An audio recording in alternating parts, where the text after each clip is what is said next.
नमस्कार। उपनिषद ज्ञान भाग 11 हमारे इस सीरीज़ के 10 भाग होने के बाद हमने थोड़ा सा पॉज लिया था। कई लोगों को याद आ रहा था कि कब आएगा 11वां।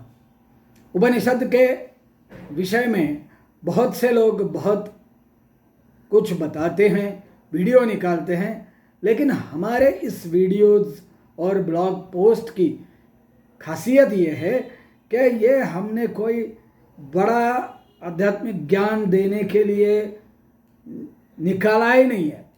हमने हमारे जीवन को और अच्छा करने के लिए जो भी उपनिषद का मार्गदर्शन है वो बताने के लिए इसकी योजना की है, और ये ज़्यादा से ज़्यादा रंजक भी करने की कोशिश की है। इसलिए बहुत लोगों को भा रहा है।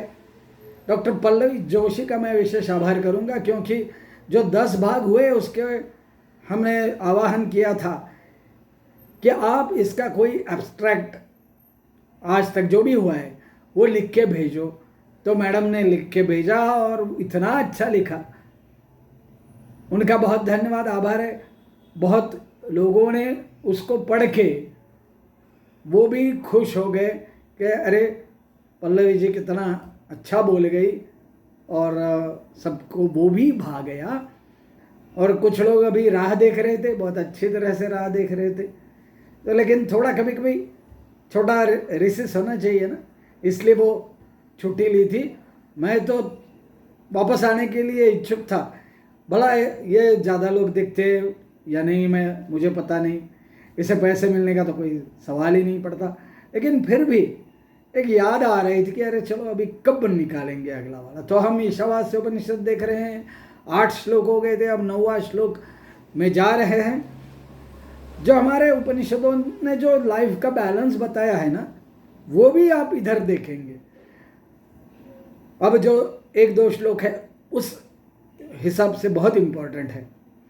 आज अलग से व्यू में निकाल रहा हूँ, आप बता दीजिए कौन सा व्यू अच्छा था, पोर्ट्रेट या और ये 90 डिग्रीज में बदला हुआ जो व्यू है वो आज का है। अंधः तमः प्रवेशन्ति ये अविद्याम उपासते ततो भूय इव ते तमो य उ विद्याया रता। शब्दार्थ और भावार्थ दोनों लेते जाएंगे। तो 2 प्रकार के ज्ञान है। ये अविद्या बोला है, लेकिन ये भी ज्ञान है, और विद्या जो बोला है आगे वो भी ज्ञान ही है। तो इस श्लोक में ऋषिवर बताते हैं कि जो विद्या और अविद्या ये दोनों का अभ्यास करेंगे वही सक्सेस है।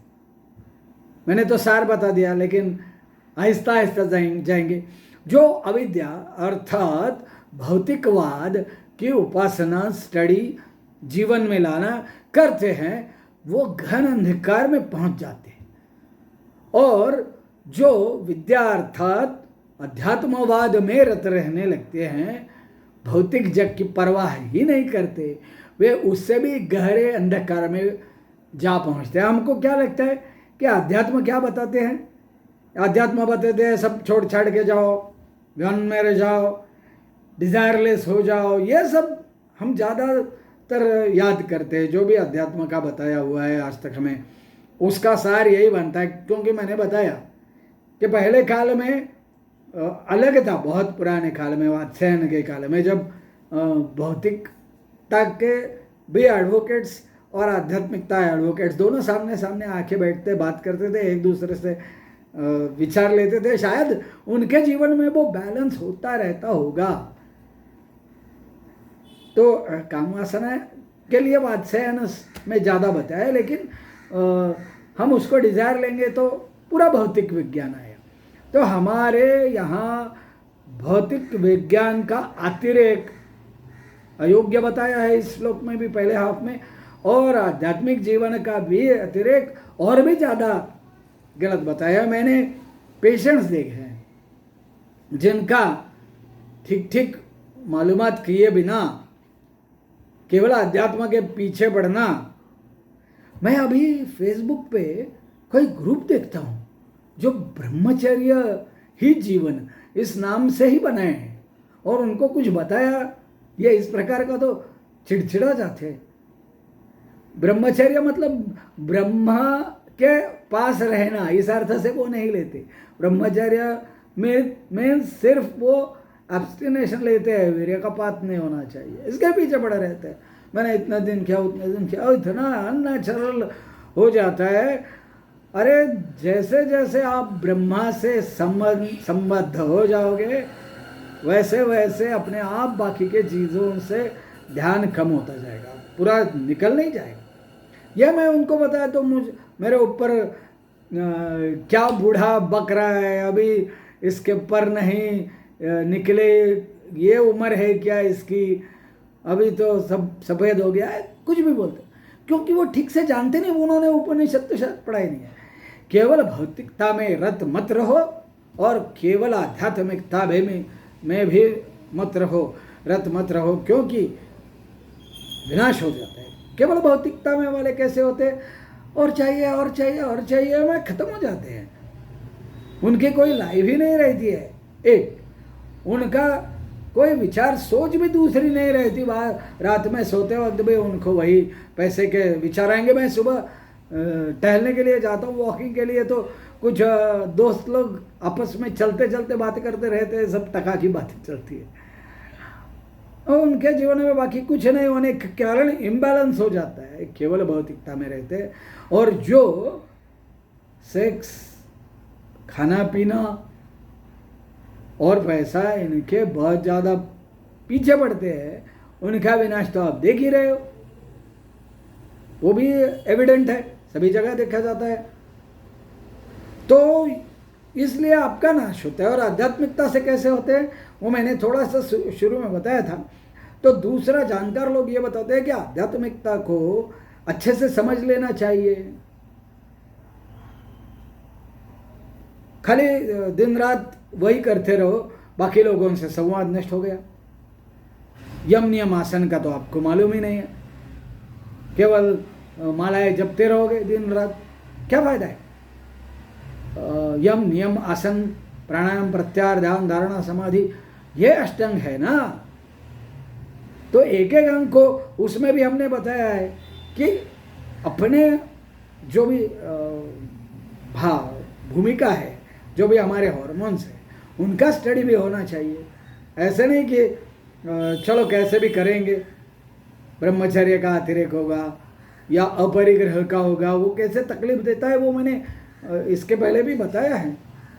तो ये जो हमारा शास्त्र है वो ठीक से समझे बिना अध्यात्म करेंगे, उनका भी नाश हो जाएगा।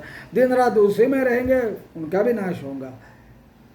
ओशो की एक स्टोरी मैंने बताई थी ना, कि वो संन्यास लेके चले गए, भावना वाइफ के पास रही, 25 साल के बाद वाइफ मरने के उपरांत वो बोले अब मैं संन्यास में रत होने के लिए काबिल हो गया। अरे इतने दिन संन्यास लेके ही तो चले गए थे ना घर छोड़ के, मन अटका था उधर।